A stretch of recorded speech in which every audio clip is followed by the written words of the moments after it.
गलील प्रदेश की पहाड़ियों के बीच बसा नाइन एक छोटा सा नगर था। दूर दूर तक फैले जैतून के पेड़, हरी ढलानें और पत्थरों से बने छोटे छोटे घर उस जगह को बहुत ही मनमोहक बनाते थे। लोग सुबह होते ही उसी फाटक से होकर अपने खेतों और काम पे जाया करते थे। दिन भर की मेहनत के बाद अब वही लोग अपने घर की ओर लौटने लगे थे, क्योंकि अब सूरज धीरे धीरे ढल रहा था और शाम होने को आई। पक्षी अपने घोंसले की ओर लौट रहे थे। जैसे जैसे दिन ढल रहा था, नगर की वही चहल पहल अब एक गंभीर शांति में बदलने लगी थी। लेकिन नगर के कोने में एक ऐसा घर था जहां उम्मीद का सूरज हमेशा के लिए डूब चुका था। उस घर में एक विधवा स्त्री रहती थी। वर्षों पहले उसने अपने पति को खो दिया था और उस कठिन समय में उसका एकलौता बेटा ही उसके जीने का सहारा था। वही उसकी ताकत, उसका भविष्य और उसके बुढ़ापे की लाठी भी था।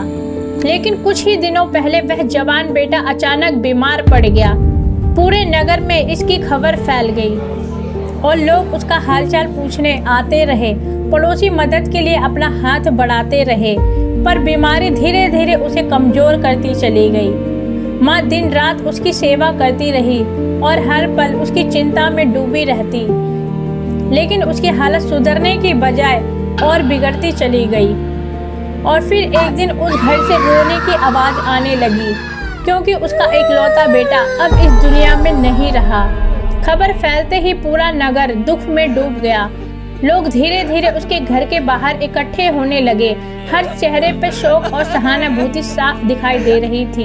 उस समय की परंपरा के अनुसार लोगों ने लकड़ी की एक अर्थी तैयार की।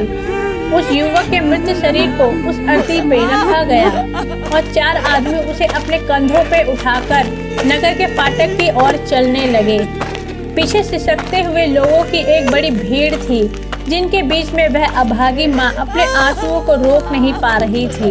उसे लग रहा था कि आज वह अपने बेटे को नहीं, बल्कि अपनी पूरी दुनिया को दफनाने जा रही है। लेकिन उसी समय नगर के फाटक की ओर एक दूसरी भीड़ भी आ रही थी, जिसमें यीशु मसीह के साथ उसके चेले और लोगों की भीड़ थी, जो उनकी शिक्षा को सुनने और उनके चमत्कारों को देखने के लिए मीलों पैदल चलकर आ रहे थे। जैसे ही यीशु मसीह फाटक के पास पहुंचे, तभी दूसरी ओर नाइन नगर से भीड़ फाटक के पास पहुंची। अब 2 तरह की भीड़ नाइन नगर के फाटक के पास थी और फाटक बीच में था। विधवा माँ सिर झुकाकर अपने बेटे की अर्थी के पीछे चल रही थी, क्योंकि उसे लग रहा था कि उसकी पूरी दुनिया खत्म हो चुकी है। जो लोग उसके साथ चल रहे थे, कुछ उसे समझाने और चुप कराने की भी कोशिश कर रहे थे, लेकिन उसका दुख इतना बड़ा था कि कोई भी उसे शांत नहीं करा पा रहा था। जब यीशु ने उस रोती हुई माँ को देखा, तो उनके दिल में विधवा के प्रति दया आई। उन्होंने ना तो किसी से कुछ पूछा, ना ही किसी से कुछ कहा। वे सीधे उस रोती हुई माँ के पास गए और कहा, मत रो। इतना कह के फिर यीशु आगे बढ़े और उन्होंने अपना हाथ बढ़ाकर अर्थी को छुआ। यह देखकर अर्थी उठाने वाले तुरंत रुक गए और वहां खड़े सभी लोग चुप हो गए और ध्यान से देखने लगे। सबके मन में यही सवाल था कि यीशु अब क्या करने वाले हैं। तभी यीशु ने उस अर्थी पे लेटे हुए युवक की ओर देखा और अधिकार के साथ कहा, हे जवान, मैं तुझसे कहता हूँ, उठ जा। जैसे ही यीशु मसीह ने यह कहा, तभी उस जवान के शरीर में हलचल होने लगी। धीरे धीरे उसकी आंखें खुली और वह अर्थी पर उठकर बैठ गया और वह बोलने लगा जैसे कोई गहरी नींद से अभी अभी जागा हो। यह देखकर वहां खड़े सभी लोग हैरान रह गए और वह परमेश्वर की महिमा करने लगे। वह कहने लगे, हमारे बीच एक महान भविष्यवक्ता प्रकट हुआ है। तब यीशु ने उस जवान का हाथ पकड़ा और उसे उसकी माँ के पास ले जाकर सौंप दिया। वही माँ जो कुछ देर पहले रो रही थी, अब उसकी आंखों में खुशी के आंसू थे। नगर का वह शोकपूर्ण माहौल अब जय जयकार में बदल गया था। लोग कहने लगे, परमेश्वर अनाथों और विधवाओं की सुधि लेता है। इस घटना में हम देखते हैं कि यीशु मसीह के साथ 2 तरह की भीड़ चल रही थी। एक उनके चेले थे, जिन्हें यीशु मसीह ने खुद चुना था।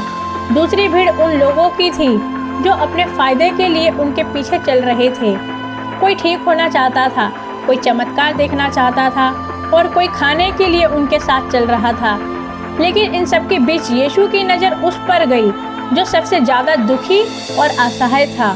शायद आज आप भी अपने जीवन में किसी ऐसे फाटक पर खड़े हों जहां आपको लगता है कि अब कुछ नहीं बचा, चाहे वह आपकी आर्थिक स्थिति हो, आपके रिश्ते हों, आपका स्वास्थ्य हो। लेकिन याद रखिए, जिस परमेश्वर ने नाइन की विधवा के बेटे को जीवन दान दिया, वही आज भी आपके हालात बदल सकता है। वह आपकी हर खामोशी को जानता है।